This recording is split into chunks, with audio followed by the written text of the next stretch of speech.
वाले गद्य और पद्य खंड से रिलेटेड जो हमारा सिलेबस है जिसमें 23 कवि दिए गए हैं। वैसे ये हमारी 8वीं क्लास है पेड बैच में। आप लोग के लिए मैंने यूट्यूब में सभी के लिए वीडियो डाल दी जिससे आपको पता चल सके कि हम किस प्रकार पढ़ा रहे हैं। वैसे 3 डेमो वीडियो ऑलरेडी मैं आपको पढ़ा चुका हूँ पहले से ही। बैच से जुड़ने के लिए आप इस नंबर पर संपर्क कर सकते हैं 7895127508। जैसे आप यूके ट्रिपल एस सामान्य हिंदी का सिलेबस देखते हैं जो कि जैसे कनिष्ठ सहायक है, फॉरेस्ट गार्ड है, वीडियो, पीडीओ, पटवारी, लेखपाल, इसी के साथ पुलिस को, तो सभी का सिलेबस सेम रहता है। तो इसमें भाषा और हिंदी भाषा वाला पोर्शन हम समाप्त कर चुके हैं। टोटल इसकी 5 क्लास आई थी। 2 क्लासों में हमने लिपि समाप्त कर दिया है। देवनागरी लिपि के लिए 2 क्लास हो चुकी हैं। आज हम देखने वाले हैं कवि परिचय, और अगली 3 क्लास कवि परिचय के बाद हम समाप्त करेंगे स्वर एवं व्यंजन। तो आज की क्लास हम देखने वाले हैं सामान्य हिंदी जो साहित्य है उससे रिलेटेड, जिसमें पद्य खंड और गद्य खंड है हमारा, जिसमें टोटल 23 कवि आते हैं। तो एक वीडियो के माध्यम से सभी कवि को हम समाप्त कर देंगे। जैसा कि आप सभी को ज्ञात है 17 मई को एक परीक्षा आयोजित हुई थी यूके ट्रिपल एस द्वारा हवलदार प्रशिक्षक की।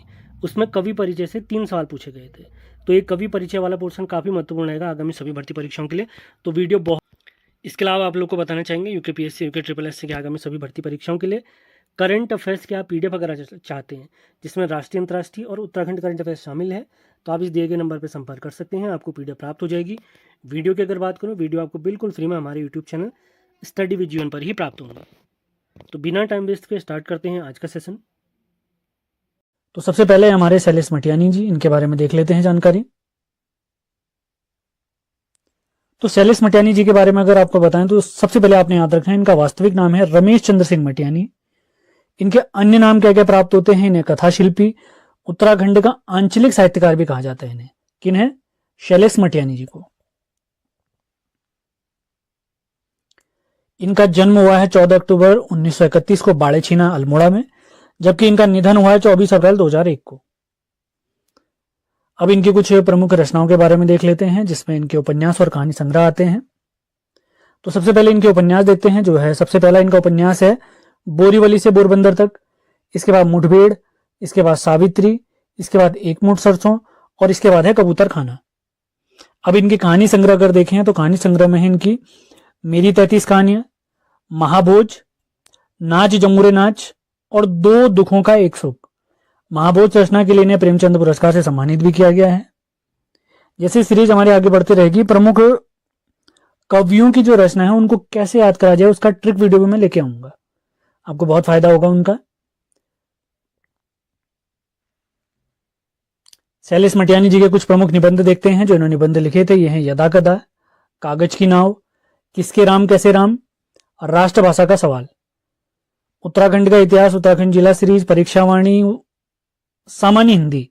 इन सभी के नोट्स प्राप्त करने के लिए इसी के साथ सामान्य ज्ञान यानी जिसमें पॉलिटी, ज्योग्राफी, आधुनिक भारत, इन सभी के नोट्स प्राप्त करने के लिए पीडीएफ फॉर्मेट में आप हमारे नंबर 7895127508 पर संपर्क कर सकते हैं। आगे बढ़ते हैं। अब इनके कुछ बाल साहित्य देखते हैं जो कि बच्चों से संबंधित थे, जो बच्चों के लिए इन्होंने लिखे थे। तो उसमें सबसे पहले बिल्ली के बच्चे, हाथी चींटी की लड़ाई, फूलों की नगरी, मुड़ मुड़कर मत देख। अब देखते हैं कुछ महत्वपूर्ण पुरस्कार या सम्मान जो इन्हें प्राप्त हुए हैं जो हमारे आगामी परीक्षाओं में पूछे जा सकते हैं। तो सबसे पहले आता है 1983 में इन्हें फणीश्वर नाथ रेणु सम्मान से सम्मानित किया गया है। किस उपन्यास के लिए? उपन्यास मुठभेड़ के लिए। 1994 में कुमाऊं यूनिवर्सिटी द्वारा इन्हें डॉक्टर ऑफ लिटरेचर या डीलिट की उपाधि दी गई है। कुमाऊं यूनिवर्सिटी वही वाली है जो हमारी 1973 में स्थापित हुई है, जिसका मुख्यालय नैनीताल में स्थित है। सन 2000 में इन्हें राहुल संकीर्तन पुरस्कार से सम्मानित किया गया है। जबकि 2009 में हमारी उत्तराखंड सरकार ने इनके नाम पर शैलेश मटियानी शिक्षक पुरस्कार की शुरुआत की है। उम्मीद है सारे पॉइंट आपके क्लियर हुए होंगे। और इनका एक और पॉइंट आपको बता देता हूं, एक पत्रिका का संपादन इन्होंने किया था जिसका नाम जनपक्ष प्राप्त होता है। इसके अलावा कुछ अदर फैक्ट भी होंगे, आपको बता दिए जाएंगे, उसकी चिंता बिल्कुल न करें। आगे बढ़ते हैं। आज के वीडियो में हम ये मान के चलिए जो उत्तराखंड से संबंधित हमारे कवि हमारे सिलेबस में दिए गए हैं उनके बारे में जानकारी ले रहे हैं। पहले उन पर ही विशेष फोकस किया जाएगा। आगे बढ़ते हैं। आप देखते हैं मंगलेश डबराल जी। इनका जन्म 16 मई 1948 को हुआ है।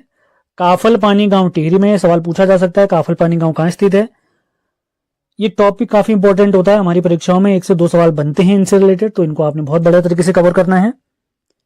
इनका निधन अभी हाल ही में 9 दिसंबर सन 2020 को हुआ है।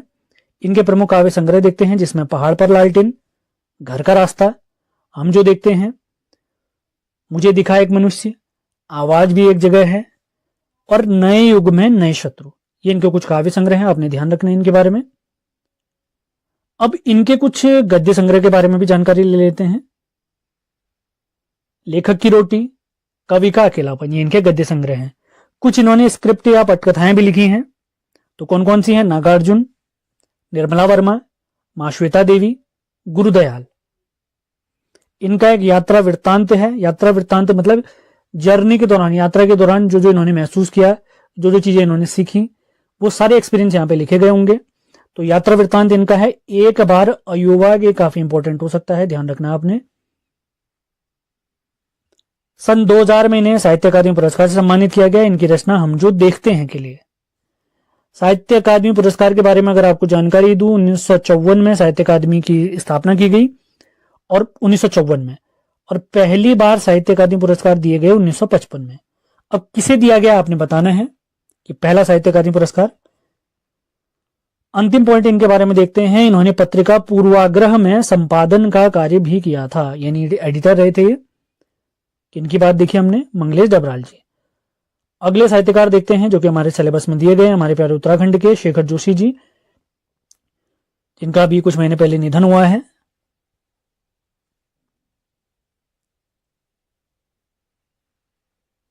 तो इनका जन्म देखते हैं सितंबर 1932 में। इन्होंने आर्मी में अप्रेंटिस के रूप में काम भी किया था, ये भी आपने याद रखना है। अब इनके प्रमुख उपन्यास देखते हैं जो काफी महत्वपूर्ण हो सकते हैं। मेरा पहाड़, अथ मूसक उवाच, चींटे के पर, साथ के लोग, हलवाला। इनके कुछ प्रमुख कहानी संग्रह हैं, जिसमें दाजू काफी इंपॉर्टेंट है, मोस्ट इंपॉर्टेंट मान के चले। नौरंगी बीमार है, प्रथम साक्षात्कार, बिरादरी और गाइड। ये सारे पॉइंट क्लियर करते हुए चले आप लोग। पीडीएफ के लिए आप हमारे नंबर पर संपर्क कर सकते हैं। कुछ पेड करना होगा आपने। इन वीडियो हमेशा फ्री रहेंगे, उसकी चिंता बिल्कुल न करें। अब इनके कुछ प्रमुख सम्मान देखते हैं जो इनको प्राप्त हुए हैं। 1987 में इन्हें महावीर प्रसाद द्विवेदी पुरस्कार से सम्मानित किया उत्तर प्रदेश सरकार द्वारा। 1995 में इन्हें साहित्य भूषण पुरस्कार से सम्मानित किया गया है। 1997 में इन्हें पहल सम्मान से सम्मानित किया गया है, जबकि 2003-2004 में इन्हें मैथिली शरण गुप्त सम्मान से सम्मानित किया गया है। तो इसी के साथ आज का हमारा लेक्चर तो पहले कवि है हमारे सुमित्रानंद पंत जी। इनके बारे में देखते हैं। इनका जन्म 20 मई सन 1900 को कौसानी बागेश्वर में हुआ। जब इनका जन्म हुआ था तो कौसानी वाला क्षेत्र अल्मोड़ा में आता था, वर्तमान में बागेश्वर में आता है। ये वही कौसानी है जहां पर महात्मा गांधी जी भी आए थे। ये छायावादी कवि कहे जाते हैं। छायावाद के 4 स्तंभ हैं, सुमित्रानंद पंत, जयशंकर प्रसाद, महादेवी वर्मा और सूर्यकांत त्रिपाठी निराला। तो उसमें से एक कवि ये भी हैं। इनके अन्य नाम जो हमें प्राप्त होते हैं वो हैं गोसाई दत्त, सैं, गुसैं, प्रकृति का चितेरा, प्रकृति का सुकुमार, छायावाद का विष्णु। तो छायावाद का विष्णु किसे कहते हैं अगर पूछा जाए तो सुमित्रानंद पंत जी को कहते हैं। इनके पिताजी का नाम गंगादत्त पंत, जबकि माताजी का नाम सरस्वती देवी है। अब इनसे रिलेटेड पहले महत्वपूर्ण तथ्य देखते हैं, इसके बाद इनकी रचनाओं के बारे में पढ़ेंगे। सन 1960 में इन्हें साहित्य अकादमी पुरस्कार से सम्मानित किया गया है। ये वही साहित्य अकादमी पुरस्कार है जिसको 1954 में स्थापित किया गया था, जबकि पहली बार साहित्य अकादमी पुरस्कार 1955 में दिया गया माखनलाल चतुर्वेदी जी को। तो इन्हें साहित्य अकादमी पुरस्कार मिला है इनकी रचना कला और बूढ़ा चांद के लिए। अगर पूछा जाए उत्तराखंड से पहले व्यक्ति बताइए जिन्हें साहित्य अकादमी पुरस्कार प्राप्त हुआ है, तो हमारे सुमित्रानंद पंत जी हैं। सन 1961 में इन्हें पद्म भूषण प्राप्त हुआ है। 1968 में इन्हें ज्ञानपीठ पुरस्कार से सम्मानित किया गया है इनकी रचना चिदम्बरा के लिए, और हिंदी भाषा में ज्ञानपीठ पाने वाले ये पहले व्यक्ति हैं। तो कुछ जानकारी मैं आपको ज्ञानपीठ पुरस्कार के बारे में दे देता हूं। ज्ञानपीठ पुरस्कार की शुरुआत 1965 में हुई, तो इन्हें जो मिला है 1968 में वो चौथा ज्ञानपीठ पुरस्कार है। तो ज्ञानपीठ पुरस्कार भारतीय संविधान की अनुसूची 8 में वर्णित मान्यता प्राप्त भाषाएं, जो कि वर्तमान में 22 हैं, उन सभी भाषाओं में उत्कृष्ट योगदान के लिए दिया जाता है। तो उन्हीं में से एक भाषा हमारी हिंदी। तो जब इस पुरस्कार की शुरुआत की गई थी तो पहले विजेता रहे इसके मलयालम भाषा के लेखक जी शंकर कुरूप जी। तो पहला ज्ञानपीठ पुरस्कार 1965 में किसे दिया गया था? जी शंकर कुरूप जी को दिया गया था। उनकी रचना अडा गुजई या अन्ना गुजई के लिए। तो क्रम के हिसाब से ज्ञानपीठ पुरस्कार प्राप्त करने वाले चौथे हैं हमारे सुमित्रानंद पंत जी, जबकि हिंदी भाषा के लिए पाने वाले पहले व्यक्ति हैं। और रचना आपने जरूर याद रखनी है, चिदम्बरा।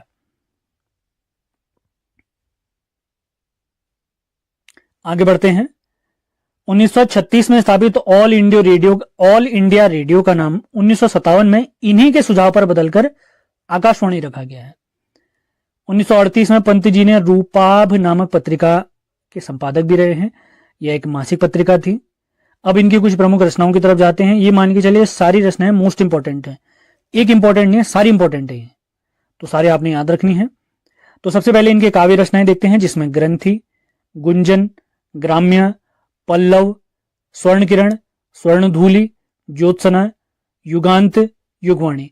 जो इनकी रचनाएं आपको दिख रही हैं, युगांत, युगवाणी और ग्राम्य, ये इनकी प्रगतिवादी रचनाएं कही जाती हैं, तो इनके बारे में आपने याद रखना है। इनके काव्य संबंधी नाटक हैं रजत शिखर, शिल्पी। इनका प्रमुख उपन्यास है हार, ये आपने याद रखना है। और इनके महाकाव्य हैं लोकायतन, जो कि इन्होंने अपने पिताजी को समर्पित किया था, जबकि सत्यकाम जो इनका महाकाव्य है, ये अपनी परम पूजनी इन्होंने माता जी को समर्पित किया था। अब इनसे रिलेटेड कुछ इंपॉर्टेंट फैक्ट हैं, उनके बारे में मैं आपको बता देता हूं। आप लोगों के लिए एक सवाल है, वीडियो के अंत में इसका जवाब मैं आपको दे दूंगा, या आप ही दें तो बेहतर रहेगा, मैं बाद में दे दूंगा, कोई दिक्कत नहीं। कमेंट बॉक्स में आप लोग जवाब जरूर दें। सवाल है, सुमित्रानंद पंत जी का जो संग्रहालय है वो कहां पर स्थित है, आपने बताना है। इनसे रिलेटेड अगला फैक्ट देखते हैं। इनकी रचना पल्लव को छायावाद का घोषणा पत्र कहते हैं, इंपॉर्टेंट हो सकता है। अगला है इनकी रचना लोकायतन, जो कि इनका महाकाव्य है, जो कि इनके पिताजी को समर्पित किया इन्होंने। तो इनकी रचना लोकायतन के लिए सुमित्रानंद पंत जी को सोवियत लैंड नेहरू अवार्ड से सम्मानित किया गया है। तो फैक्ट क्लियर करते हुए चलना है। सेशन पसंद आ रहे हैं तो इनको लाइक और शेयर जरूर करें। पीडीएफ के लिए आप हमारे नंबर पर संपर्क कर सकते हैं 7895127508। तो बढ़ते हैं अगले कवि पीताम्बर दत्त बड़थवाल जी के बारे में। इनका जन्म 13 दिसंबर 1901 को पौड़ी के पाली गांव में हुआ है। ये हिंदी साहित्य में शोध करने वाले पहले कवि हैं, और अपने शोध कार्य जो इन्होंने शोध कार्य किया था वो है इनका द निर्गुण स्कूल ऑफ हिंदी पोएट्री। तो इसी शोध कार्य के लिए 1933 में इन्हें BHU बनारस हिंदू विश्वविद्यालय से डीलिट डॉक्टरेट ऑफ लिटरेचर इसकी उपाधि इन्हें प्राप्त हुई है। ये पहले व्यक्ति हैं जिन्हें डॉक्टरेट ऑफ लिटरेचर की उपाधि दी गई है साहित्य के फील्ड में। तो हिंदी साहित्य में शोध करने वाले पहले कवि यही थे, आपने याद रखना है। आगे बढ़ते हैं। बचपन में अंबर नाम से कविताएं लिखा करते थे। इन्होंने अंग्रेजी पत्रिका हिलमैन का संपादन भी किया है, महत्वपूर्ण हो सकता है। अब देखते हैं इनकी कुछ प्रमुख रचनाएं। तो इनकी रचनाएं हैं रूपक रहस्य, गोरखवाणी, हिंदी काव्य में निर्गुणवाद, गद्य सौरभ, हरिदास की साखी, गोस्वामी तुलसीदास, सत्य सही सप्तक। और इनके प्रमुख निबंध हैं, आपने याद रखने हैं, मिस्ट्री ऑफ हिंदी पोएट्री और मिस्ट्री ऑफ कबीर। तो अगर पूछा जाए मिस्ट्री ऑफ कबीर ये किसका निबंध है, तो हमारे पीताम्बर दत्त बड़थवाल जी का है। और इसी के साथ अगर पूछा जाए मिस्ट्री ऑफ हिंदी पोएट्री या हिंदी साहित्य में शोध करने वाले पहले व्यक्ति, तो ये सारे फैक्ट आपने क्लियर करते हुए चलना है। आगे बढ़ते हैं। अब देखते हैं अगले कवि मन्नू भंडारी जी के बारे में। तो इनके बारे में सारे पॉइंट हम क्लियर करते हुए चलेंगे।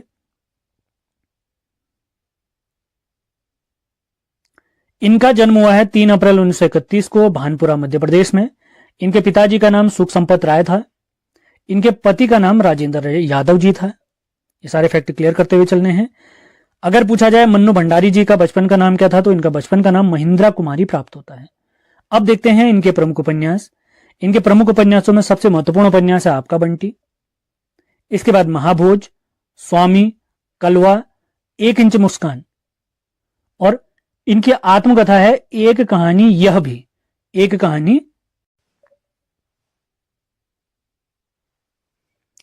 आपका बंटी के बारे में कुछ जानकारी आपको दे देते हैं, इसके बारे में पूछा भी गया है। तो आपका बंटी में याद रखेंगे तलाक की त्रासदी, यानी जब घर परिवार में तलाक होते हैं तो बच्चों पर कैसा असर पड़ता है, उसके बारे में इस पुस्तक में जानकारी मिलेगी आपको। 1 इंच मुस्कान जो इनकी रचना है, जो इनका उपन्यास है, ये इन्होंने अपने पति राजेंद्र यादव जी की मदद से लिखी है। और महाभोज ये रचना जो इनकी है, इसमें आम आदमी की त्रासदी दिखाई गई है, यानी आम आदमी हमारे समाज में कैसी कैसी समस्याओं से जूझता है उसके बारे में जानकारी मिलती है। तो ये चीजें क्लियर करते हुए चलना है आपने। कठिन पेपर आएंगे तो पूछा जा सकता है, पूछा भी गया है पहली परीक्षाओं में। अब देखते हैं इनकी प्रमुख कहानियां, जिसमें है एक प्लेट सैलाब, मैं हार गई, श्रेष्ठ कहानियां, यही सच है, आंखों देखा झूठ, नायक खलनायक, त्रिशंकु, तीन निगाहों की एक तस्वीर।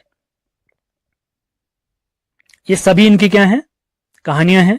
एक इंपॉर्टेंट फैक्ट आप क्लियर करते हुए चलेंगे, ये जो इनकी कहानियां आपको दिख रही है यही सच है। इस कहानी पर एक मूवी बनी है बॉलीवुड में जिसे कहते हैं रजनीगंधा, जिस मूवी का नाम था रजनीगंधा।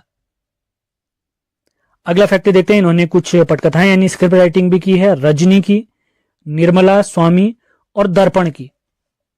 किसने, मन्नू भंडारी जी ने। अगला महत्वपूर्ण अगर मैं फैक्ट आपको बताऊं, जो आपको इनकी रचना दिख रही है एक कहानी, यह भी, ये कहानी आपको दिख रही है जो इनकी आत्मकथा है। इस आत्मकथा के लिए इनको सन 2008 में प्रसिद्ध व्यास सम्मान से सम्मानित किया गया है।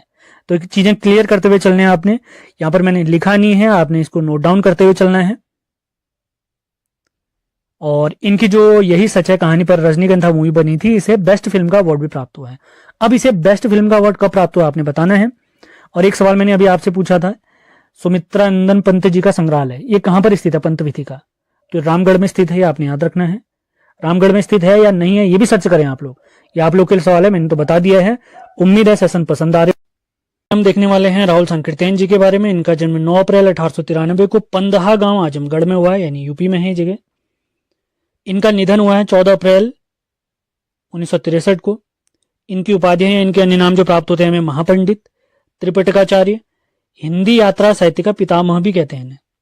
और इनका अगर वास्तविक नाम पूछा जाए तो इनका वास्तविक नाम है केदारनाथ पांडे जी। इनकी आत्मकथा का नाम है मेरी जीवन यात्रा। इनकी जीवनी के लेखक जो इनके जीवन पर आधारित है प्रभाकर मावचे जी हैं। इनके जीवन पर आधारित एक पुस्तक है राहुल का संघर्ष, इसके लेखक हैं श्रीनिवास शर्मा जी, श्रीनिवास शर्मा जी।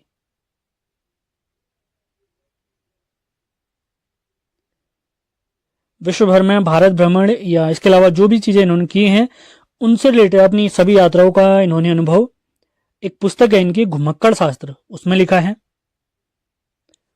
अगला पॉइंट देखते हैं, ये एक पत्र है, हुंकार नाम का इसके संपादक रहे हैं। ये पत्र स्टार्ट किया था स्वामी सहजानंद सरस्वती जी ने। 1958 में इन्हें साहित्य अकादमी पुरस्कार से सम्मानित किया गया। इनकी रचना मध्य एशिया का इतिहास पुस्तक के लिए। 1963 में इन्हें पद्म भूषण से सम्मानित किया गया है। 1993 में इनके जन्म शताब्दी के अवसर पर भारत सरकार ने 100 पैसे का डाक टिकट निकाला है। तो ये पॉइंट क्लियर करते हुए चलना है आपने, इंपॉर्टेंट हो सकते हैं। अब देखते हैं इनके कुछ रचना संग्रह। तो सबसे पहले इनके देखते हैं कहानियों के बारे में, जिसमें सतमी के बच्चे, बहुरंगी, कनैला की कथा, वोल्गा से गंगा।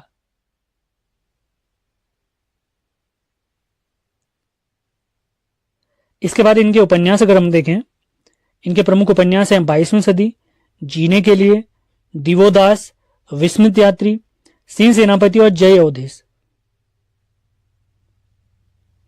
अब इनके द्वारा लिखी गई कुछ जीवनियों के बारे में देखते हैं, सारी महत्वपूर्ण हो सकती हैं। सरदार पृथ्वी सिंह, माओ Tse tung, Stalin, Lenin, Karl Marx, ये सभी रचनाओं को याद करने के लिए मैं एक ट्रिक वाली वीडियो जरूर लेकर आऊंगा, चिंता बिल्कुल न करें। आप नोट्स बनाए, वीडियो ध्यान से सुने। अगली इन्होंने जो जीवनी लिखी है वो वीर चंद सिंह गढ़वाली जी की है, ये काफी इंपॉर्टेंट हो सकती है। महामानव बुद्ध, ये भी इंपॉर्टेंट होगी। जिनमें मैंने टिक के निशान लगा रखे हैं उनको इंपॉर्टेंट मान के चले आप लोग। नए भारत के नेता, बचपन की स्मृतियां, अतीत से वर्तमान और कप्तान लाल, ये सारी इनकी क्या हैं, ये इन्होंने जो जीवनियां लिखी हैं। अब देखते हैं इनका यात्रा साहित्य। तो यात्रा साहित्य में सबसे पहले इनका आता है लंका, उसके बाद जापान, उसके बाद ईरान, इसके बाद है किन्नर देश की ओर, उसके बाद है चीन में क्या देखा, इसके बाद है मेरी लद्दाख यात्रा, उसके बाद मेरी तिब्बत यात्रा। एक सिक्किम यात्रा से रिलेटेड भी इनकी एक पुस्तक है, वो भी आपने याद रखनी है, सिक्किम का परिचय करके। इसके बाद इनकी आगे की रचनाएं आती हैं, उनके बारे में भी देखते हैं। मेरी लद्दाख यात्रा, मेरी तिब्बत यात्रा, तिब्बत में 1.25 वर्ष, रूस में 25 माह, विश्व की रूपरेखा और हिमालय पर, जो कि 2 भागों में थी। पहला भाग गढ़वाल के बारे में है, जबकि दूसरा भाग कुमाऊं के बारे में है। तो इसी के साथ राहुल संकीर्तन जी से रिलेटेड सारे महत्वपूर्ण फैक्ट मैंने कवर करा दिए हैं। इसके अलावा भी आपको कोई पॉइंट एक्स्ट्रा लगते हैं तो उन्हें नोट डाउन करें, कमेंट बॉक्स में भी लिख के बताएं। तो अगले कवि जो आज हम देखने वाले हैं वो हैं हजारी प्रसाद द्विवेदी जी।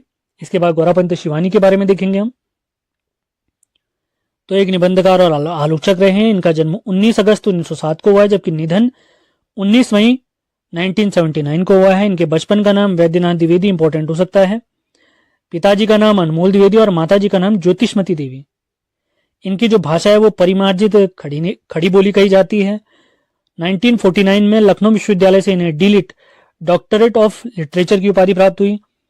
1957 में इन्हें पद्म भूषण, 1973 में इन्हें साहित्य अकादमी पुरस्कार मिला है। इनके निबंध आलोक पर्व के लिए पिछले साल ही उत्तराखंड की परीक्षाओं में पूछा गया सवाल है। 1997 में भारत सरकार ने इनकी याद में 2 रुपये का डाक टिकट जारी किया है। ये भी आपने याद करते हुए चलना है। अब देखते हैं इनके कुछ आलोचनात्मक रचनाएं। सबसे पहले है सूर साहित्य, उसके बाद है हिंदी साहित्य का आदिकाल, उसके बाद है मेघदूत एक पुरानी कहानी, उसके बाद है हिंदी साहित्य की भूमिका, साहित्य का मर्म, हिंदी साहित्य का उद्भव और विकास, उसके बाद है कबीर, उसके बाद नाथ साहित्य, उसके बाद अगली रचना है इनकी लालित तत्व और साहित्य सहचर। अब देखते हैं इनके कुछ निबंध जो फेमस निबंध हैं इनके। तो सबसे पहले है काफी इंपॉर्टेंट अशोक के फूल, उसके बाद कल्पलता, विचार प्रवाह, कुटज, आलोक पर्व, विष के दंत, नाखून क्यों पड़ते, इंपॉर्टेंट हो सकते हैं। इनके प्रमुख उपन्यास हैं बाणभट्ट की कथा, चारू चंद्रलेख, पुनर्नवा, अनामदास का पोथा। प्रमुख कहानियां देखते हैं इनकी जो हैं सीरीज के फूल, हम क्या करें, साहित्य का नया कदम, ब्रह्मांड का विस्तार और केतु दर्शन। इसके अलावा कुछ और भी अन्य इनकी रचनाएं हैं, उनके बारे में भी देख लेते हैं। पूछे जा सकते हैं तो विशेष ध्यान रखना है आपने। संक्षिप्त पृथ्वीराज रासो, संदेश रासक, सिख गुरुओं का पुण्य स्मरण और महापुरुषों का स्मरण। तो इसी के साथ दूसरे कवि भी हमारे समाप्त होते हैं जो आज हमने देखे, हजारी प्रसाद द्विवेदी जी। अब देखते हैं गौरापंत शिवानी जी के बारे में। आज के हमारे तीसरे और अंतिम कवि हैं गौरापंत शिवानी जी। इन्हें शिवानी के नाम से भी जाना जाता है। इनका जन्म 17 अक्टूबर 1923 को राजकोट गुजरात में हुआ। इनके पिताजी का नाम अश्विनी कुमार पांडे। इनकी पहली रचना अल्मोड़ा से प्रकाशित होने वाली पत्रिका है नटखट, उसमें छपी थी। 1982 में इन्हें पद्मश्री से सम्मानित किया गया है। इनकी रचना मैं मुर्गा हूं, ये 1951 में धर्मयुग नामक पत्रिका में छपी थी, इंपॉर्टेंट हो सकता है। अब इनके कुछ प्रमुख उपन्यासों के बारे में देख लेते हैं।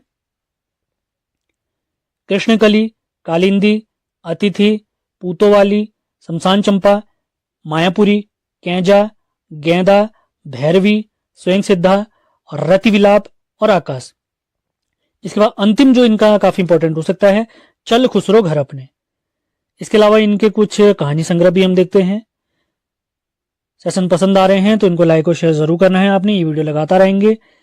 जैसे हमने परीक्षा वाणी, इतिहास, जिला सीरीज कंप्लीट कराए, वैसे हिंदी, बीएस नेगी सारी सीरीज कंप्लीट कराई जाएंगे। बिल्कुल चिंता न करें, लगातार बने रहें। सेशन पसंद आते हैं तो लाइक और शेयर जरूर करें। तो इनके कहानी संग्रह देखते हैं, पुष्पहार, लाल हवेली, शिवानी की श्रेष्ठ कहानियां और शिवानी की मशहूर कहानियां। और इनके प्रमुख धारावाहिक देखते हैं जिसमें इन्होंने लेखन का कार्य किया, सुरंगमा और रति विलाप, मेरा बेटा और तीसरा बेटा। तो इसी के साथ आज का ये सेशन हमारा समाप्त होता है। तो हिंदी तो पहले कवि हैं हमारे सुमित्रानंद पंत जी। इनके बारे में देखते हैं। इनका जन्म 20 मई सन 1900 को कौसानी बागेश्वर में हुआ। जब इनका जन्म हुआ था तो कौसानी वाला क्षेत्र अल्मोड़ा में आता था, वर्तमान में बागेश्वर में आता है। ये वही कौसानी है जहां पर महात्मा गांधी जी भी आए थे।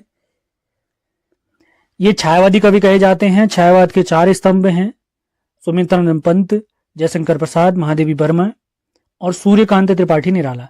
तो उसमें से एक कवि ये भी हैं। इनके अन्य नाम जो हमें प्राप्त होते हैं वो हैं गोसाई दत्त, सैं, गुसैं, प्रकृति का चितेरा, प्रकृति का सुकुमार, छायावाद का विष्णु। तो छायावाद का विष्णु किसे कहते हैं अगर पूछा जाए तो सुमित्रानंद पंत जी को कहते हैं। इनके पिताजी का नाम गंगादत्त पंत, जबकि माताजी का नाम सरस्वती देवी है। अब इनसे रिलेटेड पहले महत्वपूर्ण तथ्य देखते हैं, इसके बाद इनकी रचनाओं के बारे में पढ़ेंगे। सन 1960 में इन्हें साहित्य अकादमी पुरस्कार से सम्मानित किया गया है। ये वही साहित्य अकादमी पुरस्कार है जिसको 1954 में स्थापित किया गया था, जबकि पहली बार साहित्य अकादमी पुरस्कार 1955 में दिया गया माखनलाल चतुर्वेदी जी को। तो इन्हें साहित्य अकादमी पुरस्कार मिला है इनकी रचना कला और बूढ़ा चांद के लिए। अगर पूछा जाए उत्तराखंड से पहले व्यक्ति बताइए जिन्हें साहित्य अकादमी पुरस्कार प्राप्त हुआ है, तो हमारे सुमित्रानंदन पंत जी हैं। सन 1961 में इन्हें पद्म भूषण प्राप्त हुआ है। 1968 में इन्हें ज्ञानपीठ पुरस्कार से सम्मानित किया गया है इनकी रचना चिदम्बरा के लिए। और हिंदी भाषा में ज्ञानपीठ पाने वाले ये पहले व्यक्ति हैं। तो कुछ जानकारी मैं आपको ज्ञानपीठ पुरस्कार के बारे में दे देता हूं। ज्ञानपीठ पुरस्कार की शुरुआत 1965 में हुई, तो इन्हें जो मिला है 1968 में वो चौथा ज्ञानपीठ पुरस्कार है। तो ज्ञानपीठ पुरस्कार भारतीय संविधान की अनुसूची 8 में वर्णित मान्यता प्राप्त भाषाएं, जो कि वर्तमान में 22 हैं, उन सभी भाषाओं में उत्कृष्ट योगदान के लिए दिया जाता है। तो उन्हीं में से एक भाषा हमारी हिंदी। तो जब इस पुरस्कार की शुरुआत की गई थी तो पहले विजेता रहे इसके मलयालम भाषा के लेखक जी शंकर कुरूप जी। तो पहला ज्ञानपीठ पुरस्कार 1965 में किसे दिया गया था? जी शंकर कुरूप जी को दिया गया था। उनकी रचना अडा गुजई या अन्ना गुजई के लिए। तो क्रम के हिसाब से ज्ञानपीठ पुरस्कार प्राप्त करने वाले चौथे हैं हमारे सुमित्रानंदन पंत जी, जबकि हिंदी भाषा के लिए पाने वाले पहले व्यक्ति हैं। और रचना आपने जरूर याद रखनी है चिदम्बरा।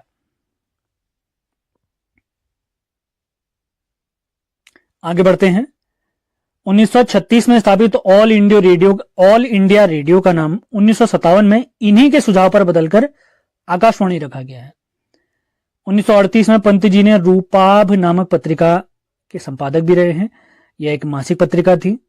अब इनकी कुछ प्रमुख रचनाओं की तरफ जाते हैं। ये मान के चलिए सारी रचनाएं मोस्ट इंपॉर्टेंट है, एक इंपॉर्टेंट नहीं है, सारी इंपॉर्टेंट है, तो सारे आपने याद रखनी है।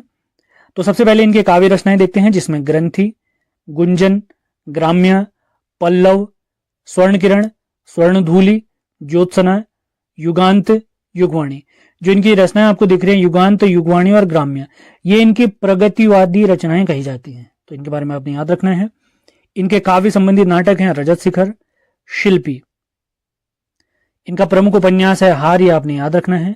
और इनके महाकाव्य हैं लोकायतन, जो कि इन्होंने अपने पिताजी को समर्पित किया था, जबकि सत्यकाम जो इनका महाकाव्य है ये अपनी परम पूजनी इन्होंने माता जी को समर्पित किया था।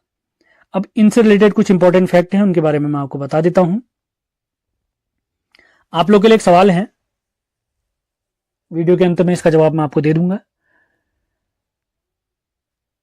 या आप ही दें तो बेहतर रहेगा, मैं बाद में दे दूंगा, कोई दिक्कत नहीं। कमेंट बॉक्स में आप लोग जवाब जरूर दें। सवाल है, सुमित्रानंदन पंत जी का जो संग्रहालय है वो कहां पर स्थित है, आपने बताना है। इनसे रिलेटेड अगला फैक्ट देखते हैं। इनकी रचना पल्लव को छायावाद का घोषणा पत्र कहते हैं, इंपॉर्टेंट हो सकता है। अगला है इनकी रचना लोकायतन, जो कि इनका महाकाव्य है, जो कि इनके पिताजी को समर्पित किया इन्होंने। तो इनकी रचना लोकायतन के लिए सुमित्रानंदन पंत जी को सोवियत लैंड नेहरू अवार्ड से सम्मानित किया गया है। तो फैक्ट क्लियर करते हुए चलना है। सेशन पसंद आ रहे हैं तो इनको लाइक और शेयर जरूर करें। पीडीएफ के लिए आप हमारे नंबर पर संपर्क कर सकते हैं 7895127508। तो बढ़ते हैं अगले कवि पीताम्बर दत्त बड़थवाल जी के बारे में। इनका जन्म 13 दिसंबर 1901 को पौड़ी के पाली गांव में हुआ है। ये हिंदी साहित्य में शोध करने वाले पहले कवि हैं। और अपने शोध कार्य, जिन्होंने शोध कार्य किया था, वो है इनका द निर्गुण स्कूल ऑफ हिंदी पोएट्री। तो इसी शोध कार्य के लिए 1933 में इन्हें BHU बनारस हिंदू विश्वविद्यालय से डीलिट डॉक्टरेट ऑफ लिटरेचर इसकी उपाधि इन्हें प्राप्त हुई है। ये पहले व्यक्ति हैं जिन्हें डॉक्टरेट ऑफ लिटरेचर की उपाधि दी गई है साहित्य के फील्ड में। तो हिंदी साहित्य में शोध करने वाले पहले कवि यही थे, आपने याद रखना है। आगे बढ़ते हैं। बचपन में अंबर नाम से कविताएं लिखा करते थे। इन्होंने अंग्रेजी पत्रिका हिलमैन का संपादन भी किया है, महत्वपूर्ण हो सकता है। अब देखते हैं इनकी कुछ प्रमुख रचनाएं। तो इनकी रचनाएं हैं रूपक रहस्य, गोरखवाणी, हिंदी काव्य में निर्गुणवाद, गद्य सौरभ, हरिदास की साखी, गोस्वामी तुलसीदास, सत्य सही सप्तक। और इनके प्रमुख निबंध हैं, आपने याद रखने हैं, मिस्ट्री ऑफ हिंदी पोएट्री और मिस्ट्री ऑफ कबीर। तो अगर पूछा जाए मिस्ट्री ऑफ कबीर ये किसका निबंध है, तो हमारे पीताम्बर दत्त बड़थवाल जी का है। और इसी के साथ अगर पूछा जाए मिस्ट्री ऑफ हिंदी पोएट्री या हिंदी साहित्य में शोध करने वाले पहले व्यक्ति, तो ये सारे फैक्ट आपने क्लियर करते हुए चलना है। आगे बढ़ते हैं। अब देखते हैं अगले कवि मन्नू भंडारी जी के बारे में। तो इनके बारे में सारे पॉइंट हम क्लियर करते हुए चलेंगे। इनका जन्म हुआ है 3 अप्रैल 1931 को भानपुरा मध्य प्रदेश में। इनके पिताजी का नाम सुख संपत राय था। इनके पति का नाम राजेंद्र यादव जी था। ये सारे फैक्ट क्लियर करते हुए चलने हैं। अगर पूछा जाए मन्नू भंडारी जी का बचपन का नाम क्या था, तो इनका बचपन का नाम महिंद्रा कुमारी प्राप्त होता है। अब देखते हैं इनके प्रमुख उपन्यास। इनके प्रमुख उपन्यासों में सबसे महत्वपूर्ण उपन्यास है आपका बंटी, इसके बाद महाभोज, स्वामी, कलवा, 1 इंच मुस्कान, और इनकी आत्मकथा है एक कहानी यह भी, एक कहानी।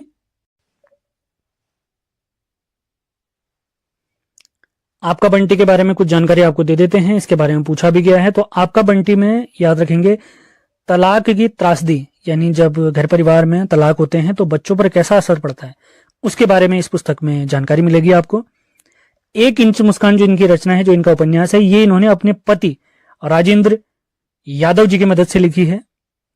और महाभोज ये रचना जो इनकी है, इसमें आम आदमी की त्रासदी दिखाई गई है, यानी आम आदमी हमारे समाज में कैसे कैसे समस्याओं से जूझता है, उसके बारे में जानकारी मिलती है। तो ये चीजें क्लियर करते हुए चलना है आपने। कठिन पेपर आएंगे तो पूछा जा सकता है, पूछा भी गया है पहली परीक्षाओं में। अब देखते हैं इनकी प्रमुख कहानियां, जिसमें है 1 प्लेट सैलाब, मैं हार गई, श्रेष्ठ कहानियां, यही सच है, आंखों देखा झूठ, नायक खलनायक, त्रिशंकु, 3 निगाहों की एक तस्वीर।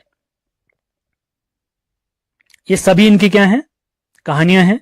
एक इंपॉर्टेंट फैक्ट आप क्लियर करते हुए चलेंगे, ये जो इनकी कहानियां आपको दिख रही है, यही सच है, इस कहानी पर एक मूवी बनी है बॉलीवुड में, जिसे कहते हैं रजनीगंधा, जिस मूवी का नाम था रजनीगंधा। अगला फैक्ट देखते हैं, इन्होंने कुछ पटकथाएं यानी स्क्रिप्ट राइटिंग भी की है, रजनी की, निर्मला, स्वामी और दर्पण की। किसने, मन्नू भंडारी जी ने। अगला महत्वपूर्ण अगर मैं फैक्ट आपको बताऊं, जो आपको इनकी रचना दिख रही है, एक कहानी यह भी, ये कहानी आपको दिख रही है जो इनकी आत्मकथा है। इस आत्मकथा के लिए इनको सन 2008 में प्रसिद्ध व्यास सम्मान से सम्मानित किया गया है। तो चीजें क्लियर करते हुए चलने हैं आपने, यहां पर मैंने लिखा नहीं है, आपने इसको नोट डाउन करते हुए चलना है। और इनकी जो यही सच है कहानी पर रजनीगंधा मूवी बनी थी, इसे बेस्ट फिल्म का अवार्ड भी प्राप्त हुआ है। अब इसे बेस्ट फिल्म का अवार्ड कब प्राप्त हुआ आपने बताना है। और एक सवाल मैंने अभी आपसे पूछा था, सुमित्रा नंदन पंत जी का संग्रहालय ये कहां पर स्थित है, पंतविथी का, तो रामगढ़ में स्थित है, ये आपने याद रखना है। रामगढ़ में स्थित है या नहीं है, ये भी सर्च करें आप लोग, ये आप लोग के लिए सवाल है, मैंने तो बता दिया है। उम्मीद है सेशन पसंद आ रहे। तो सबसे पहला पॉइंट है, इनका जन्म 26 मार्च 1907 को फर्रुखाबाद यूपी में हुआ है, जबकि इनका निधन आपने याद रखना है, इनका निधन हुआ है 11 सितंबर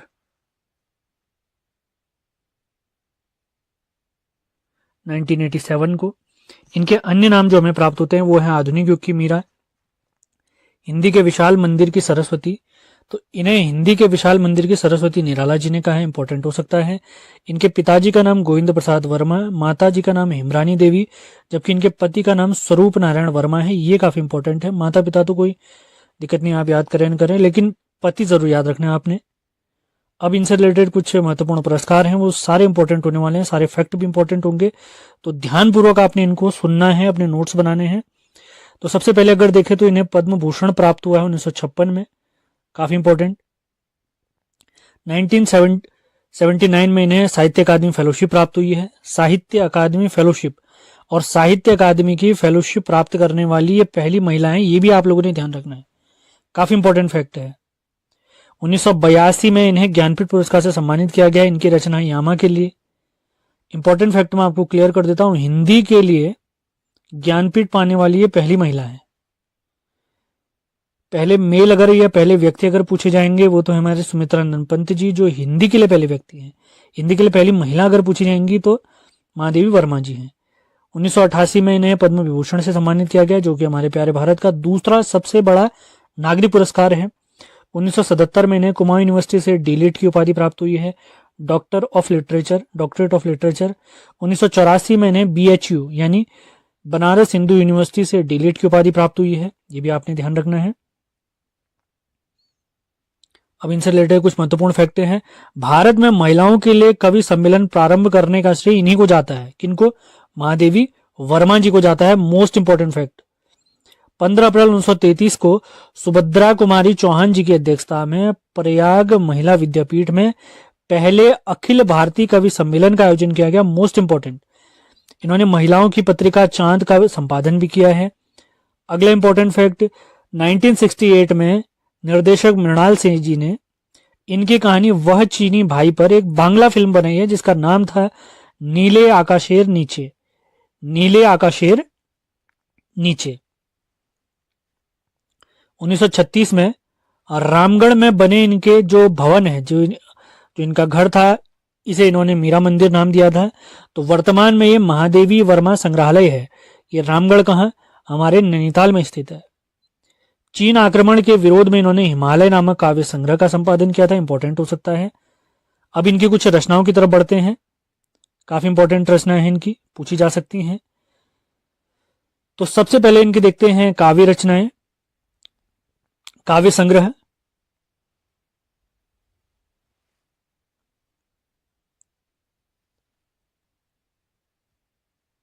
तो काव्य संग्रह आपको बताएं इनके, तो काव्य संग्रह में सबसे पहले है निहार, रश्मि, नीरजा और सांध्य गीत। ये ध्यान देंगे आप लोग, इन सभी का संकलन यामा नामक पुस्तक में किया गया है। निहार, रश्मि, नीरजा और सांध्य गीत, यामा में इन सभी का ही संकलन है।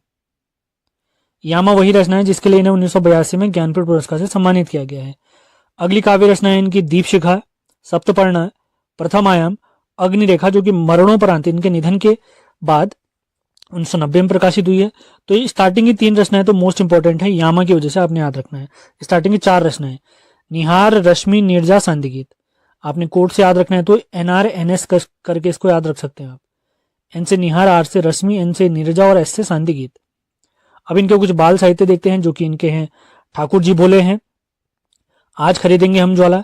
इनके कुछ संस्मरण हैं, इसमें पथ के साथी, मेरा परिवार शामिल है। इनके कुछ रेखा चित्र हैं जिसमें अतीत के चलचित्र, काफी इंपॉर्टेंट पूछा गया, स्मृति की रेखाएं पूछा जा सकता है, इंपॉर्टेंट। इनके निबंध संग्रह हैं श्रृंखला की कड़ियां, विवेचनात्मक गद्य, काफी इंपॉर्टेंट। और इनकी कहानी काफी इंपॉर्टेंट है, गिल्लू, इसको भी आपने ध्यान रखते हुए चलना है, गिल्लू। तो महादेव वर्मा जी के बारे में समाप्त होता है। अब अगले कवि की तरफ बढ़, अगले कवि हैं हमारे आज के हरिशंकर परसाई जी। इनका जन्म 22 अगस्त 1924 को होशंगाबाद मध्य प्रदेश में हुआ है। ये प्रसिद्ध व्यंग्यकार रहे हैं। इन्होंने वसुधा नामक पत्रिका में संपादन भी किया हुआ है। अब इनसे रिलेटेड कुछ महत्वपूर्ण फैक्ट और इनके कुछ साहित्यिक संग्रह भी देख लेते हैं। तो सबसे पहले इनके निबंध देखते हैं। तो निबंध है तब की बात और थी, भूत के पांव पीछे, तुलसीदास चंदन से, काफी इंपॉर्टेंट, माटी कहे कुम्हार से, काफी इंपॉर्टेंट, बेमानी की बात, काफी बेमानी की परत, और प्रेमचंद के फटे जूते, काफी इंपॉर्टेंट, ये भी काफी इंपॉर्टेंट है, आपने ध्यान रखना है इंपॉर्टेंट करे से। अब इनकी कहानी संग्रह देखते हैं, हंसते हैं रोते हैं, जैसे उनके दिन फिरे, बोला राम का जीव, दो नाक वाले लोग। इनके कुछ उपन्यास हैं, तीनों के 3 उपन्यास काफी इंपॉर्टेंट हैं, रानी नागफनी की कहानी, तट की खोज और ज्वाला और जल। इनकी कुछ लघु कहानियां भी देखते हैं जिसमें चंदे का डर, दानी, अपना पराया, रसोई और समझौता। अंतिम फैक्ट इनसे रिलेटेड है, 1982 में इन्हें साहित्य अकादमी पुरस्कार से सम्मानित किया गया है। इनकी रचना विकलांग श्रद्धा का दौर, इस रचना के लिए हरिशंकर परसाई जी को साहित्य अकादमी पुरस्कार प्राप्त हुआ है। अब देखते हैं अगले कवि हमारे आज के हमारे तीसरे और अंतिम कवि हैं। ये कवि परिचय सीरीज का चौथा भाग है। हर सीरीज में हम 3 कवि निपटाते हैं और ये सीरीज भी लगातार चलती रहेगी। सेशन पसंद आ रहे हैं तो लाइक और शेयर जरूर करें। तो आज के तीसरे और अंतिम कवि देखते हैं हम मनोहर श्याम जोशी जी। इनका जन्म 9 अगस्त 1933 को अजमेर राजस्थान में हुआ है। इनसे रिलेटेड कुछ महत्वपूर्ण फैक्ट हैं। इन्होंने दिनमान और साप्ताहिक हिंदुस्तान नामक पत्रिकाओं का संपादन किया है। इनकी पहली कहानी 18 वर्ष की उम्र में नीली ऑस्टिन नाम से छपी थी। इन्होंने अंग्रेजी पत्रिका वीक एंड रिव्यू, इसका भी संपादन किया हुआ है। इनका प्रसिद्ध उपन्यास आपने ध्यान रखना है क्याप। इस रचना के लिए इन्हें 2005 में साहित्य अकादमी पुरस्कार से सम्मानित किया गया है। किसकी बात हो रही है? मनोहर श्याम जोशी जी। रचना का नाम क्या है? क्याप। क्यों इंपॉर्टेंट है? क्योंकि इन्हें 2005 में इसी रचना के लिए साहित्य अकादमी पुरस्कार से सम्मानित किया गया है। अब इनका एक प्रसिद्ध कथन है, वो मैं आपको पढ़ा देता हूं, ध्यान देना आपने। मैंने अपनी अपेक्षाओं से कमतर लिखा है। अगर पूछा जाए ये किसका कथन है तो मनोहर श्याम जोशी जी का है। अब इनकी कुछ रचनाओं के बारे में देख लेते हैं। तो सबसे पहले इनके उपन्यास देखते हैं जिसमें काफी इंपॉर्टेंट है कसब, कुरुकुरु स्वाहा, टाटा प्रोफेसर काफी इंपॉर्टेंट, हमजात, क्याप काफी इंपॉर्टेंट, कौन हूं मैं, हरिया हरकुलिस की रानी, ये भी काफी इंपॉर्टेंट है। इनके सारे उपन्यास जरूर याद रखें आप। अब इनसे रिलेटेड प्रमुख धारावाहिक हैं। तो सबसे पहला धारावाहिक इनका है हम लोग, जो दूरदर्शन पर आने वाला पहला धारावाहिक है सन 1984। ध्यान देंगे 7 जुलाई 1984 को इसका पहला एपिसोड आया था दूरदर्शन में। 1984 आप लोग बिल्कुल सही कर दें, यहाँ पे गलत दिख रहा होगा आपको, 1984। अगला इनका धारावाहिक है बुनियाद, काफी इंपॉर्टेंट। कक्का जी कहीन, हमराही, जमीन आसमान, गाथा, मुंगेरी लाल के हसीन सपने, ये भी काफी इंपॉर्टेंट हो सकते हैं, आपने इनको ध्यान देना है। इन्होंने कुछ फिल्मों की पटकथाएं भी लिखी है, उनके बारे में आपको बता देते हैं। उसमें है हे राम, पापा कहते हैं, अप्पू राजा और भ्रष्टाचार। अब इनके कुछ यात्रा संस्मरण भी हैं, जो इन्होंने यात्रा करी होंगी, उनसे रिलेटेड जानकारी अपनी यादगारी उन्होंने रचनाओं में लिखी है, तो उनके बारे में देखते हैं और कवि परिचय आज का हमारा समाप्त होगा। तो मनोहर श्याम जोशी जी के यात्रा संस्मरण है। सबसे पहले पश्चिमी जर्मनी पर उड़ती नजर, क्या हाल है चीन के, काफी इंपॉर्टेंट, और चीन यात्रा, ये काफी इंपॉर्टेंट रचना भी है आज के हमारे गोस्वामी तुलसीदास जी। इनका जन्म 1511 में राजापुर चित्रकूट उत्तर प्रदेश में हुआ है। इनके गुरुजी का नाम नरहरिदास जी है, काफी इंपॉर्टेंट। इनके पिताजी का नाम आत्मा राम है, जबकि माता का नाम तुलसी देवी है। इनकी पत्नी का नाम आपने ढूंढ के बताना है। इनके बचपन, गोस्वामी तुलसीदास जी के बचपन का नाम राम बोला है, राम बोला। ये राम भक्त कवि थे। इन्होंने अपनी रचनाओं में अवधी और ब्रज भाषा का काफी यूज किया हुआ है।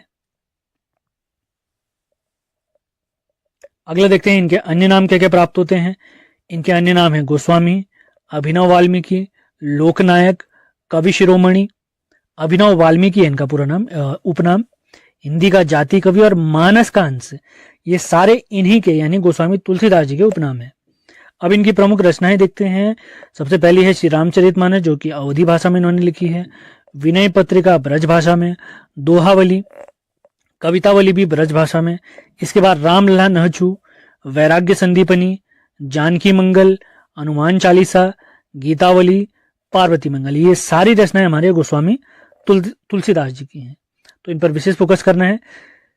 पिछली परीक्षाओं में पूछा गया है कि विनय पत्रिका किस भाषा में लिखी है, तो आपने याद रखना है ब्रज भाषा में, रामचरितमानस किस भाषा में है, कवितावली किस भाषा में, तो सारे पॉइंट आपने क्लियर करते हुए चलने हैं, क्योंकि सवाल किसी भी प्रकार का पूछा जा सकता है। अगले कवि आज के हम देखते हैं मीराबाई जी के बारे में, जो श्री कृष्ण भक्त कवि हैं, काफी इंपॉर्टेंट है। इनका जन्म 1498 में चौकड़ी गांव जोधपुर में हुआ है। इनके गुरुजी का नाम संत रविदास जी है। इनके पति का नाम भोजराज। इनकी रचनाओं में श्रृंगार रस, शांत रस अत्यधिक मात्रा में प्रयोग हुआ है। इनकी प्रमुख रचनाएं हम देखते हैं तो नरसिका मायरा, राग गोविंद, गीत गोविंद टीका और राग सोरठ का पद, राग सोरठ के पद। इनकी केवल 4 रचनाएं हैं, तो ध्यान रखना है आपने, चारों रचनाओं के बारे में याद रखना है। अब आज के अगले कवि यानी तीसरे कवि हम देखते हैं, जो है हमारे रसखान जी। 17 कवि हम निपटा चुके हैं और 18वें कवि देखते हैं रसखान जी के बारे में। इनका जन्म 1548 में हरदोई यूपी में हुआ है। इनके गुरु जी का नाम विठलनाथ है। ये भक्ति व श्रृंगार रस इनकी रचनाओं में प्रधानता पाई गई है। रसखान जी का वास्तविक नाम है सैयद इब्राहिम। ये सगुण कृष्ण भक्त कवि हैं, काफी इंपॉर्टेंट, और अपनी रचनाओं में इन्होंने ब्रज भाषा का प्रयोग किया है। इनकी समाधि स्थल है महाबन मथुरा में। इनका निधन वृंदावन में हुआ है, जो कि श्री कृष्ण का धाम है, 1628 में। इनकी प्रमुख रचनाएं हम देखते हैं प्रेम वाटिका मोस्ट इंपॉर्टेंट, सुजान रसखान, दान लीला, और सबसे ज्यादा इंपॉर्टेंट है इनकी रचना अष्टयाम। तो केवल 4 रचनाएं हैं, आपने ध्यान रखना है, प्रेम वाटिका, सुजान रसखान, दान लीला और अष्टयाम। तो बढ़ते हैं आज के हमारे चौथे कवि और टोटल 19वें कवि की तरफ, जो कि हमारे जयशंकर प्रसाद जी। ये हमारे छायावादी कवि हैं। छायावाद के 4 कवि थे, मैंने आपको बताया हुआ है, पंत, निराला, प्रसाद और वर्मा। जयशंकर प्रसाद, सुमित्रानंदन पंत, सूर्यकांत त्रिपाठी निराला और महादेव वर्मा जी। इनका जन्म हुआ है 30 जनवरी 1889 को वाराणसी में। ये एक छायावादी कवि हैं। इनकी पहली कहानी का नाम ग्राम था, जो कि 1912 की है। इनके अन्य नाम क्या क्या हैं? आधुनिक कविता के सुमेरु, झारखंडी, कलाधर और छायावाद का ब्रह्मा भी कहा गया इन्हें। इनकी सबसे प्रसिद्ध काव्य रचना है कामायनी, 1936 की, और जो इन्होंने खड़ी बोली में लिखी थी। पंत जी ने यानी सुमित्रानंदन पंत जी ने जयशंकर प्रसाद जी की कामायनी रचना को हिंदी में ताजमहल की उपाधि दी है। हिंदी में ताजमहल की उपाधि दी है, काफी इंपॉर्टेंट हो सकता है, आपने ध्यान देना है। अब इनकी प्रमुख रचनाओं के बारे में, इनके कलेक्शन के बारे में देखते हैं। तो सबसे पहले आते हैं इनके काव्य संग्रहों के बारे में। तो इनके काव्य संग्रह हैं कानन कुसुम, महाराणा का महत्व, झरना, आंसू काफी इंपॉर्टेंट, लहर मोस्ट इंपॉर्टेंट, कामायनी इनका अंतिम काव्य संग्रह है। इसके बाद है प्रेम पथिक और उसके बाद है उर्वरी जो कि इनकी प्रथम रचना 1909 की। अब इनकी कहानियां देखते हैं, जो इन्होंने कहानियां लिखी हैं, फेमस कहानियां। सबसे पहली रचना है छाया, इसके बाद है प्रतिध्वनि, उसके बाद है आकाशदीप, इसके बाद आंधी और अंतिम है, उसके बाद है इंद्रजाल। इनके प्रमुख उपन्यास हैं और तीनों उपन्यास आपने मोस्ट इंपॉर्टेंट करके याद रखने हैं। सबसे पहला उपन्यास है कंकाल, उसके बाद तितली और इरावती। तीनों उपन्यास मोस्ट इंपॉर्टेंट है, मोस्ट इंपॉर्टेंट, ये ध्यान देंगे आप लोग। अब इनके प्रमुख नाटक देखते हैं, ये भी काफी महत्वपूर्ण है, इन पर भी विशेष फोकस रखना है आपने।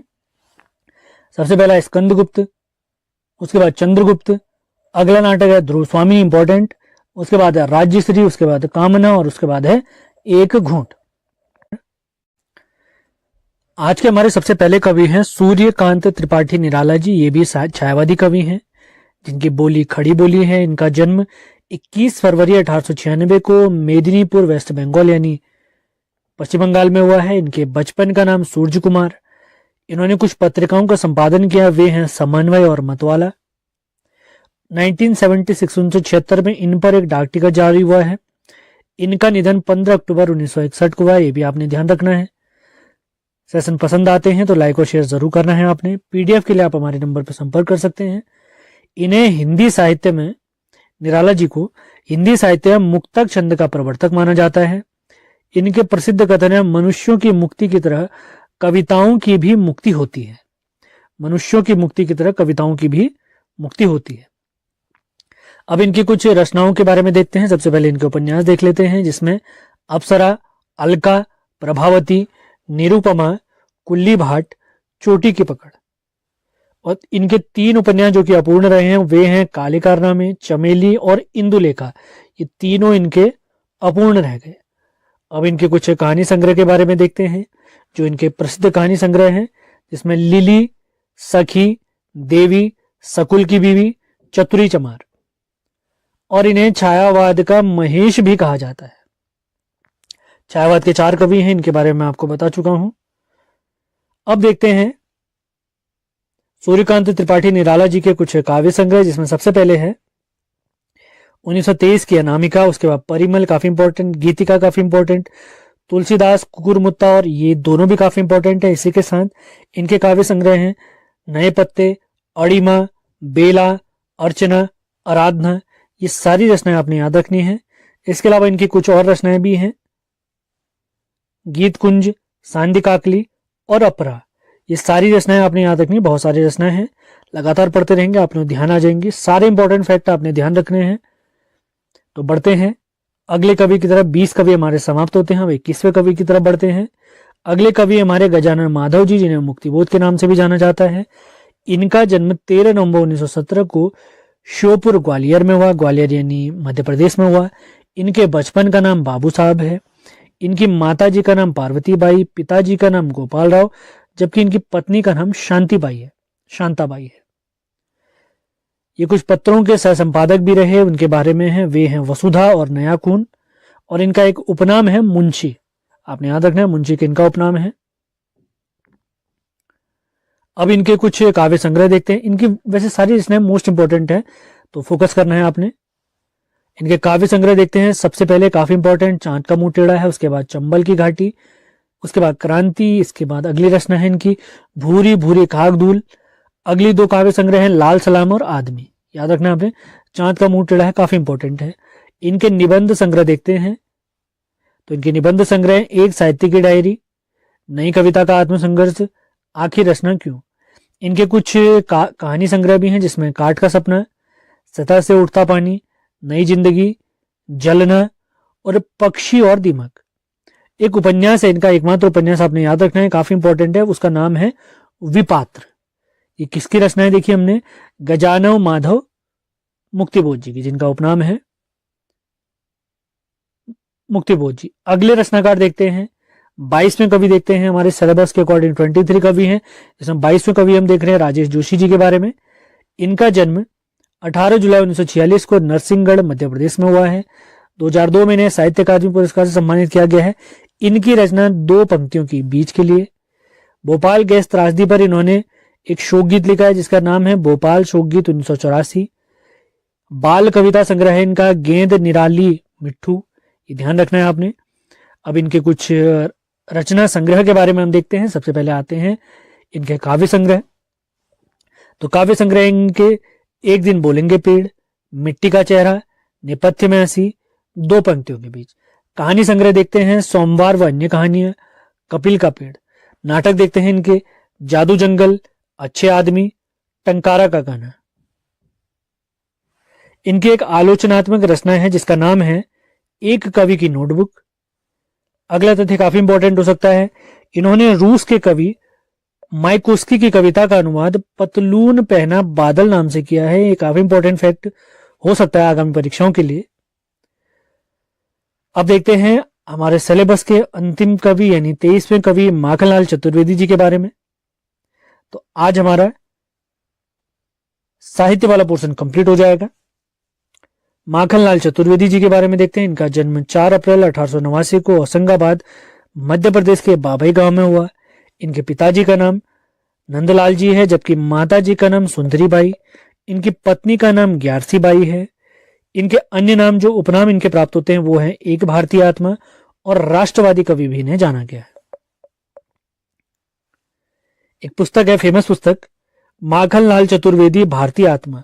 इस पुस्तक के लेखक हैं विजय दत्त श्रीधर। ये काफी इंपॉर्टेंट हो सकता है, ध्यान देना है आपने। 1943 में इन्हें देव पुरस्कार से सम्मानित किया गया इनकी रचना हिम किरीटिनी के लिए।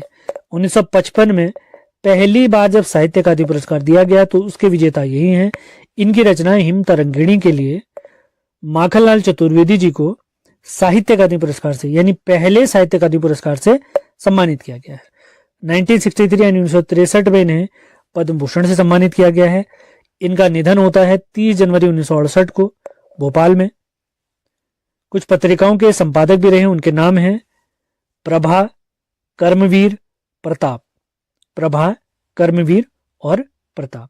अब इनके कुछ रचनाओं के बारे में देखते हैं। सबसे पहले इनके गद्य रचनाएं देख लेते हैं। इनका नाटक है कृष्णार्जुन युद्ध, साहित्य के देवता, समय के पांव, अमीर इरादे गरीब इरादे, ये इनकी गद्य रचनाएं हैं। अब इनके कुछ काव्य संग्रह की तरफ बढ़ते हैं। सबसे पहले आती है हिम किरीटिनी, उसके बाद है माता, उसके बाद युग चरण, अगली रचना हिम तरंगिणी, इसके बाद समर्पण, अगली रचना वेणुलो गूंजे धरा, अगली रचना है धूम्रवलय और अंतिम 3 रचनाएं देखते हैं इनकी जो काफी फेमस हो सकती हैं, इंपॉर्टेंट हो सकती हैं। बिजुरी काजल आज रही, विविध कविताएं, कैदी और कोकिला, ये काफी इंपॉर्टेंट है, आपने ध्यान रखना है। तो इसी के साथ आज का लेक्चर हमारा समाप्त होता है।